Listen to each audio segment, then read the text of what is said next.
Akala ko ang mahal magpa-install ng rain visor, pwede naman pala natin siyang i-DIY. Buti na lang nakita ko dito online. Nasa 700 plus lang siya for Suzuki Desire. Pero meron din sila para sa ibang brand and variant ng cars. Thank you kay seller kasi maayos yung packaging, kaya hindi na-deform yung ating visor. Ang bilis lang din niya na-deliver, 2 days lang. Naka-properly sealed siya and may freebie na 3M tape. Let's go, install na natin. May nakalagay na pala dyan guys na tape. Tatanggalin nyo lang yung color red. Tapos saka nyo siya ididikit doon sa window. Itapat nyo lang mabuti kasi it fits perfectly naman. Si hubby ko yung naglagay pala guys. And sa una lang siya i-figure out nyo. Pero yung mga sunod naman yan, mabilis na.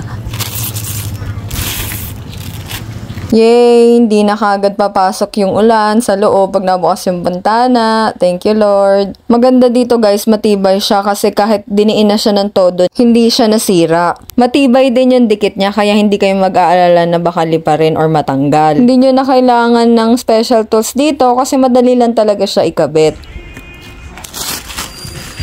Yan. Yay! Done na! Kung need nyo rin ng ganito sa car nyo, lalagay ko yung link sa description.